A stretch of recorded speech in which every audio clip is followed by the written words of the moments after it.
నమస్తే, welcome to our channel. నేను సౌజన్య. ఆంధ్రప్రదేశ్లో పోలింగ్ అయిన నెక్స్ట్ డేనే అక్కడ ఉన్నటువంటి సచివాలయంలో ఈ ఆఫీస్ అప్గ్రేడేషన్ కోసం అని చెప్పేసి 17 నుంచి 25 తారీఖు వరకు కూడా ఆఫీస్ మూసివేస్తున్నాము అని చెప్పేసి మనకి న్యూస్లో వచ్చాయి. సో ఇది ఎలా అయినా కానీ ఆపాలి అని చెప్పేసి చంద్రబాబు గారు ఈసీని కలవడం జరిగింది. అక్కడ ఫిర్యాదు చేశారు. అక్కడ ఎటువంటి రెస్పాన్స్ రాలేదు. నెక్స్ట్ గవర్నర్కి లెటర్ పంపించడం ద్వారా అక్కడ రెస్పాన్స్ వచ్చింది.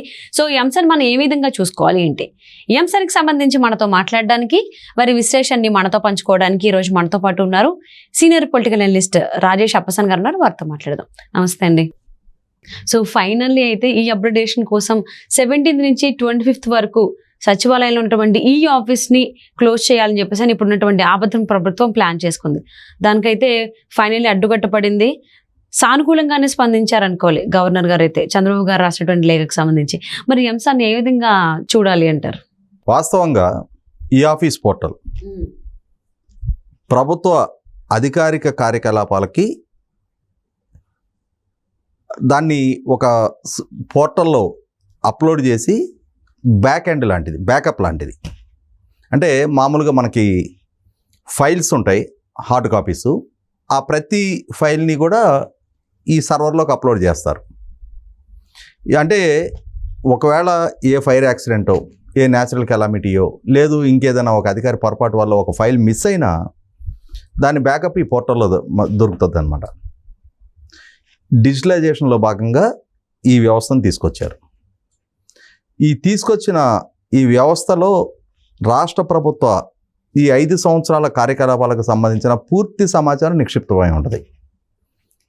ఏ ఫైల్కి సంబంధించైనా సరే, ఏ నిర్ణయానికి సంబంధించైనా సరే, ఆ ఫైల్ మూమెంటు ఎవరి నుంచి ఎవరికి చేరింది, ఎవరెవరు దాని మీద ఏం రిమార్క్స్ పాస్ చేశారు, ఆ నోట్ ఫైల్స్, ఆ వివరాలు, ప్రభుత్వానికి సంబంధించిన వారు విడుదల చేసిన జీవోలు, ఏ అంశం ప్రాతిపదికగా జీవోలు విడుదలైనవి, ఈ సమస్త సమాచారము ఈ ఆఫీస్లో రిఫ్లెక్ట్ అవుతుంది. ఇటువంటి సందర్భంలో ఒక రకంగా ఈ ఆఫీస్ ఇన్ ద సెన్స్ ఈ 5 సంవత్సరాల జగన్మోహన్ రెడ్డి గారి పరిపాలనని ఒక మిర్రర్లో చూసుకున్నట్టే. ఇటువంటి పరిస్థితిలో ఎన్నికలు పూర్తయినాయి. 4వ తారీఖు రోజు లెక్కింపు జరగబోతూ ఉంది. లెక్కింపు పూర్తయితే జగన్మోహన్ రెడ్డి గారు ప్రభుత్వంలో కొనసాగుతారా, కొత్త ప్రభుత్వం పదవి బాధ్యతలు చేపడుతుందా, అది రేపు ప్రజా తీర్పు మీద ఆధారపడి ఉంటుంది. కానీ ప్రస్తుతం కోడ్ ఆఫ్ కండక్ట్ అమల్లో ఉండగా విధాన నిర్ణయాలు తీసుకునే అధికారం, వెసులుబాటు ప్రభుత్వంలో పాలకులకు లేకున్నా కూడా ప్రభుత్వ పెద్దలు తీసుకున్న ఒక నిర్ణయం ఏంటి అంటే ఈ ఆఫీసు పోర్టల్ని సాఫ్ట్వేర్ అప్గ్రేడేషన్ కోసం అని చెప్పని, మెయింటెనెన్స్ కోసం అని చెప్పని ఈ 17th నుంచి 25వ తారీఖు రోజు వరకు ఈ ఆఫీసు పోర్టల్ని షట్ డౌన్ చేస్తున్నాం అని చెప్పని ఒక ప్రకటన చేశారు. ఇక్కడే ప్రతిపక్షాలకైనా ప్రజలకైనా అనుమానాలు వచ్చేది ఏంటి అంటే, ఏమో ఒకవేళ ఈ 5 సంవత్సరాల కార్యకలాపాలకు సంబంధించి ఏదైనా జరిగిన తప్పొప్పులు, ఏదైనా నోట్ ఫైల్కి విరుద్ధంగా తీసుకున్న నిర్ణయాలు, ఏదైనా అవకతవకలు, ఇటువంటి వాటిని ఏదైనా రాబోతున్న ప్రభుత్వానికి వాసన పసిగట్టకుండా ఉండటం కోసం సాక్ష్యాధారాలను చెరిపేసే ప్రయత్నాలు చేస్తున్నారా, విడుదల చేసిన జీవోల్ని ఏదైనా ఆ సర్వర్ నుంచి తప్పించే ప్రయత్నం చేస్తున్నారా? ఎందుకంటే కొన్ని సంవత్సరాలుగా జగన్మోహన్ రెడ్డి గారి ప్రభుత్వం, బహుశా 2022 ఆగస్టు అనుకుంటా, అప్పటి నుంచి చాలా జీవోలు అసలు ఈ ఆఫీస్ పోర్టల్లో అప్లోడ్ చేయటం మానేశారు. అంటే ప్రజలకి ప్రభుత్వానికి సంబంధించిన ప్రతి సమాచారాన్ని తెలుసుకునే హక్కు ఉంది. ఉన్నా కూడా కొన్ని కాన్ఫిడెన్షియల్ జీవోల పేరిట కొన్నిటిని బహిర్గతం కాకుండా ఆపే వెసులుబాటు కూడా ప్రభుత్వానికి ఉంటుంది. కొన్ని స్పెసిఫిక్ ఇష్యూస్లోనే ఆ వెసులుబాటు ఉంటుంది. ఓకే. కానీ ప్రభుత్వం ఏం చేస్తుంది, ప్రతి సాధారణ డే టు డే అఫైర్ని కూడా ఈ కాన్ఫిడెన్షియాలిటీ పేరిట అధికారికంగా ప్రజలకు అందాల్సిన సమాచారాన్ని అందనివ్వకుండా అసలు జీవోలు అప్లోడ్ చేయడమే మానేశారు. దాని మీద పబ్లిక్ ఇంట్రెస్ట్ లిటిగేషన్ ఫైల్ అని కోర్టులో విచారణ జరిగింది. విచారణ జరిగిన తర్వాత మీరు ప్రతి సమాచారాన్ని ప్రజలకు అందుబాటులో ఉంచాల్సిన బాధ్యత మీది. ప్రజలకు తెలుసుకునే హక్కు ఉంది. ప్రభుత్వ ప్రొసీడింగ్స్ గురించి ప్రజలు ప్రశ్నించే హక్కు ఉంది. మీరు సమాచారాన్ని ప్రజలకు చేరవేయటంలో ఎందుకు ఈ దాగుడు మూతలాట ఆడుతున్నారు? మీరు జీవోలు అప్లోడ్ చేయమని చెప్పని గౌరవ హైకోర్టు ఆదేశాలు ఇచ్చిన తర్వాత అప్పుడు జీవోలు అప్లోడ్ చేయడం మొదలుపెట్టారు. అప్లోడ్ చేసినా కూడా పూర్తి పారదర్శకత ఇప్పటికీ మెయింటైన్ అవ్వాల. ఓకే. అన్ని వివరాలు ఇప్పటికీ హేతుబద్ధంగా అందులో నమోదు కాల. ఇటువంటి పరిస్థితుల్లో ఒక పక్క ప్రభుత్వాన్ని పట్ల విపరీతమైన వ్యతిరేకత ప్రజల్లో వ్యక్తమవుతూ ఉంది. ప్రభుత్వానికి వ్యతిరేకంగా ప్రజలు ఓటేశారు. రాబోతున్న లెక్కింపులో జగన్మోహన్ రెడ్డి గారి ప్రభుత్వం ఓడిపోబోతుంది, ప్రతిపక్ష కూటమి అధికార బాధ్యతలు చేపట్టబోతుందని చెప్పనేమో రకరకాల స్పెక్యులేషన్స్ చాలామంది అవుతూ ఉన్నాయి. సర్వే ఫలితాలు, ఇంటెలిజెన్స్ రిపోర్ట్లు కూడా అలాగే ఉన్నాయని చెప్పని వార్తలు తేడతాలని చేస్తూ ఉన్నాయి. ఇటువంటి పరిస్థితుల్లో బహుశా దీపం ఉండగానే ఇల్లు చక్క పెట్టుకోవాలి, మనం అధికారంలో ఉండగానే మనకు సంబంధించిన సాక్ష్యాధారాలు చెరిపేసుకొని వెళ్ళిపోతే రేపటి రోజున రాబోయే ప్రభుత్వం మన పాలనా హయానికి సంబంధించిన నిర్ణయాల ప్రాతిపదికగా మనల్ని విచారణల పేరిట మనలో ఉన్న లోటుపాట్లని బయటికి తీయడానికి ఆస్కారం ఉండదు. కాబట్టి ఇప్పుడు ఆ సాక్ష్యాధారాలని చెరిపేసేద్దాం అనే ప్రయత్నం చేస్తున్నట్టుగా అనుమానాలు రావడం సహజం. ఎందుకంటే ఇక్కడ ఒకసారి వాళ్ళ ట్రాక్ రికార్డు కూడా గమనించుకోవాలి. ఓకే. జగన్మోహన్ రెడ్డి గారు వాళ్ళ నాన్నగారు ముఖ్యమంత్రిగా కొనసాగుతుండగా ఆయనకి ఆర్థిక ప్రయోజనాలు చేకూర్చడం కోసం, ఆయన వ్యాపార సంస్థలో పెట్టుబడులు పెట్టించడం కోసం వాళ్ళ నాన్నగారు కొన్ని వ్యాపార సంస్థలకి తన అధికారాన్ని దుర్వినియోగపరిచి వాళ్ళకి ప్రయోజనాలు చేకూర్చారు. ఆ చేకూర్చిన పర్యవసానం ఆ వ్యాపార సంస్థలు జగన్మోహన్ రెడ్డి గారి సంస్థలో పెట్టుబడులు పెట్టాయి. ఇది క్విడ్ ప్రోకో అని చెప్పని డాక్యుమెంట్ల ఎవిడెన్స్ తోటి ప్రతిపక్షాలు గౌరవ హైకోర్టులో కేసు ఫైల్ చేయడం జరిగింది. తర్వాత సిబిఐ కూడా ఆ డాక్యుమెంట్ల ఎవిడెన్స్ని ఎస్టాబ్లిష్ చేస్తూ జగన్మోహన్ రెడ్డి గారి మీద సాక్ష్యాధారాలతోటి ఛార్జ్షీట్లు ఫైల్ చేయడం జరిగింది. ఆయన అరెస్ట్ చేయడం జరిగింది. చాలామంది అధికారులను కూడా అరెస్ట్ చేయడం జరిగింది. అంటే అక్కడ ఏమర్థమైంది, ఆ సాక్ష్యాధారాలు నోట్ ఫైల్స్లో అవైలబుల్ అవ్వటం వల్ల, అందుబాటులో ఉండటం వల్ల విచారణ సంస్థల ముందు జగన్మోహన్ రెడ్డి గారు సమాధానం చెప్పుకోవాల్సి వచ్చింది. ఇప్పుడు ఆ సాక్ష్యాధారాలు లేకుండా చేసేస్తే పేడ వదిలిపోద్ది కదా, రేపు ఎవరు ప్రశ్నించడానికి ఆస్కారం ఉండదు అని చెప్పని. అయితే ఇక్కడ ఇంకొక అంశం కూడా గమనించుకోవాలి. ఇక్కడ ఓకే. సాక్ష్యాధారాలు చెరిపేయటం అంటే వీళ్ళకి వెన్నతో పెట్టిన విద్య. వాళ్ళ కుటుంబంలో వివేకానంద రెడ్డి గారి హత్య జరిగింది. ఆ హత్య కళ్ళ ముందు కనిపిస్తున్న మొట్టమొదటి దాన్ని సహజ మరణంగా చిత్రీకరించే ప్రయత్నం చేశారు. తర్వాత అది సహజ మరణం కాదు, హత్య అని చెప్పని తేలిన తర్వాత మొత్తం అక్కడ రక్తపు మడుగులన్నీ కడిగేశారు. ఆయన బాడీకి గొడ్డలి దెబ్బలకి కుట్లేసి కట్లు కట్టారు. అంటే చూసే వాళ్ళకి ఇది హత్యతో జరిగిన మరణం కాదు, సహజ మరణంగా చిత్రీకరించడం కోసం రకరకాల ప్రయత్నాలు మొదలుపెట్టారు. దాని ప్రాతిపదికగానే ఇవాళ పార్టీకి సంబంధించిన ఎంపీ అవినాష్ రెడ్డి వాళ్ళ నాన్న వాళ్ళ అక్యూజ్డ్గా కేసులో అరెస్ట్ అయ్యి బెయిల్ మీద ఉన్నారు.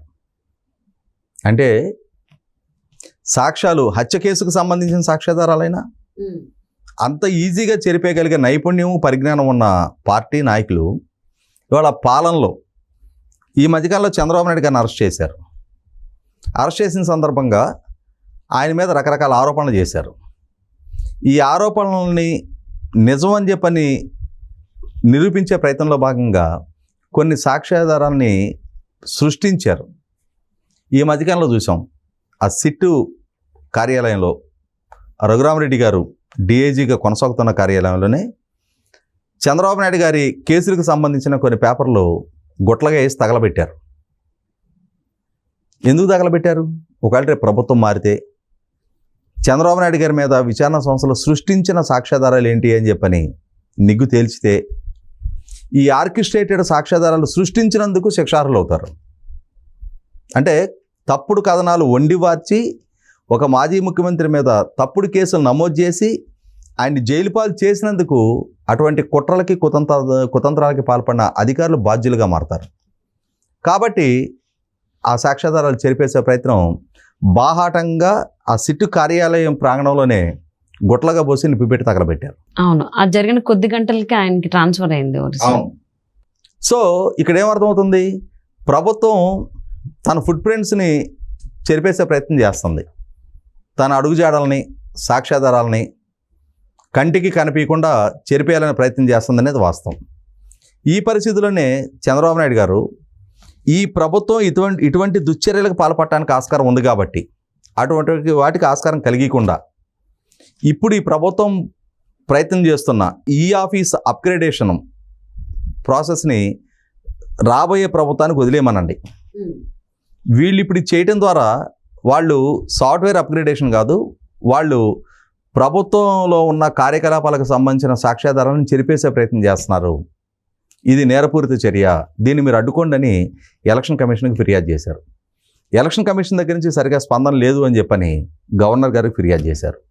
మరి గవర్నర్ గారి దగ్గర నుంచి ఎలక్షన్ కమిషన్కి ఇన్స్ట్రక్షన్స్ వచ్చినాయో లేదు, చంద్రబాబు నాయుడు గారు స్వయంగా ఎలక్షన్ కమిషన్ స్పందించలేదు కాబట్టి నేను గవర్నర్ గారి దగ్గరికి వెళ్ళాను అని చెప్పని మీడియాకు తెలియజేశారు. కాబట్టి తాను స్పందించకుండా ఎందుకు ఉండాలి అని చెప్పని ఆలోచనకు వచ్చారేమో ఎలక్షన్ కమిషన్ గారు. నిన్న ఆ కన్సర్న్డ్ ఆ సాఫ్ట్వేర్ అప్గ్రేడేషన్కి సంబంధించిన అధికారులను పిలిపించి వారి నుంచి వివరాలు సేకరించిన తర్వాత ఆయనకి కూడా ఇప్పుడు ఇది ఇంత అర్జెన్సీ మ్యాటర్ ఏం కాదు, రాబోయే ప్రభుత్వం హయాంలోనైనా టేకప్ చేయొచ్చు, వీళ్ళు ఇప్పుడు ఇటువంటి కార్యకలాపాలు టేకప్ చేయడం ద్వారా అనుమానాలు బలపడటానికి ఆస్కారం ఉంటుంది కాబట్టి ఈ పనులు ఆపేసేయండి, అది రాబోయే ప్రభుత్వ బాధ్యత, వాళ్ళకు వదిలిపెట్టేమని చెప్పిన నేపథ్యంలో ఈ ఆఫీస్ అప్గ్రేడేషన్ అనేది నిలిచిపోయింది. దాని ద్వారా ఖచ్చితంగా ఇప్పుడు ప్రభుత్వానికి సంబంధించిన సమాచారాన్ని ట్యాంపర్ చేసే అవకాశం, ఆ ప్రయత్నం ఇప్పుడు ఇంక వేరే ఎవరికి ఆస్కారం లేదు. 2009లో రాజశేఖర రెడ్డి గారు ముఖ్యమంత్రిగా ఉన్న సందర్భంగా కూడా 2009 ఎన్నికల్లో తెలుగుదేశం, టీఆర్ఎస్, కమ్యూనిస్ట్ పార్టీలు కలిపి మహాకూటమిగా పోటీ చేసినాయి. ఆ రోజు చాలా టైట్ ఫైటు. ప్రజారాజ్యం పార్టీ తరఫున చిరంజీవి గారు ఆయన పోటీలో ఉన్నారు. ఆ సందర్భంలో ఒక హయాంలో రాజశేఖర రెడ్డి గారు ఓడిపోతారేమో అన్న చర్చ కూడా జరిగింది. ఆ సందర్భం కూడా అప్పుడు ఉమ్మడి రాష్ట్రం, ఇప్పుడు కేసీఆర్ గారు కట్టిన కొత్త సచివాలయ ప్రాంగణంలోనే పాత సచివాలయం ఉండేది. ఆ సచివాలయంలో ఈ ప్రభుత్వ రికార్డులకు సంబంధించిన ఒక కీలక విభాగం తగలబడిపోయింది. అంటే సరిగ్గా ఎన్నికలు పూర్తయ్యి ఫలితాలు రాబోయే ముందే జరుగుతాయి ఇటువంటి సంఘటనలు. అవును, ఇక్కడ తెలంగాణలో కూడా సేమ్ అలానే జరిగింది. ఇక్కడ కూడా తెలంగాణలో చూసాం మనం. నవంబర్ 30, 2023 ఎన్నికలు జరిగినాయి. డిసెంబర్ 3 లెక్కింపు జరిగింది. డిసెంబర్ 4వ తారీఖు రోజు అతను ప్రణీత్ రావు అనుకుంటా, డిఎస్పి దుగ్గ్యాల ప్రణీత్ రావు, అతని ఆధ్వర్యంలో ఆ సిట్టు కార్యాలయానికి సంబంధించి మొత్తం సిస్టమ్స్ అన్ని డ్యామేజ్ చేసి, టెలిఫోన్ ట్యాపింగ్కి సంబంధించిన సాక్ష్యాధారాలను తారుమారు చేసి, హార్డ్ డిస్కుల్ని పగలగొట్టి మూసీలో పడేసిన తీరు చూసాం మనం. అంటే ఇక్కడ ఏంటి, అధికారం చేతిలో ఉంది కదా అని చెప్పని అడ్డగోలు వైలేషన్స్కి పాల్పడి, ఆ వైలేషన్స్కి సంబంధించిన అంశాలు రాబోయే ప్రభుత్వాలు పసిగడతాయేమోనని చెప్పని ఈ సాక్ష్యాధారాలను తారుమారు చేసే ప్రయత్నం చేయటం అంటే ఖచ్చితంగా నేరపూరిత చర్యలు అవి. ఇటువంటి నేరపూరిత చర్యలకి ఎవరు పాల్పడినా సరే, ఏ స్థాయిలో ఉన్నా సరే, వాళ్ళని చట్టం ముందు దోషులుగా నిలబెట్టి తీరాల్సిన అవసరం ఉంటుంది. ఇటువంటి పరిస్థితుల్లో రాబోయే ప్రభుత్వానికి ఉండాల్సిన వెసులుబాటుని దక్కనీయకుండా చేయాలని చెప్పని ఈ ప్రభుత్వం చేస్తున్నందుకు గవర్నర్ గారి రూపంలో, ఎలక్షన్ కమిషన్ రూపంలో అడ్డుకట్టేసే ప్రయత్నం చేశారు. ఇప్పుడు రాబోయే ప్రభుత్వం ఈ ప్రభుత్వంలో జరిగిన లోటుపాట్ల మీద విచారణ జరపడానికైనా, రివ్యూ చేయడానికైనా, పరిశీలించడానికైనా కొంత సమాచారం అందుబాటులో ఉంటుంది. వాటిలో నిజమైన లోటుపాట్లు ఉంటే చర్యలు తీసుకోవచ్చు. పారదర్శకమైన పరిపాలన జరుగుంటే ఆ రోజు ఎవరు ఏం చేయడానికి కూడా ఆస్కారం లేదు. జగన్మోహన్ రెడ్డి గారి ప్రభుత్వం ఈ విధమైన చర్యలకు పాల్పడటం ద్వారా పారదర్శకత లేదేమో, వైలేషన్స్ ఉన్నాయేమో అని చెప్పే అనుమానాలు వాళ్ళే కలిగిస్తూ ఉన్నారు. సో వాళ్ళైతే ఇప్పుడున్నటువంటి అబద్ధం ప్రభుత్వం అయితే 17 through 25 ఆ డేస్లో ఏదో చేద్దాం ప్లాన్ చేసుకున్నారు అప్గ్రేడేషన్ పేరుతో అని చెప్పి తెలుస్తూ ఉంది. మరి బట్ ఇప్పుడు అది లేదు కాబట్టి, జరగట్లేదు కాబట్టి గవర్నర్ గారు కూడా పర్మిషన్ ఇవ్వలేదు, ఆపండి అని చెప్పారు. ఈవెన్ ఈసీ కూడా. మరి దీనికి సంబంధించి వాళ్ళ ప్లేన్ ఇంకేమన్నా కొత్తగా వేసుకుంటారా, లేకపోతే ఇక్కడితో సైలెంట్గా ఉంటారా అని చూద్దామండి. Thank you so much Rajesh గారు.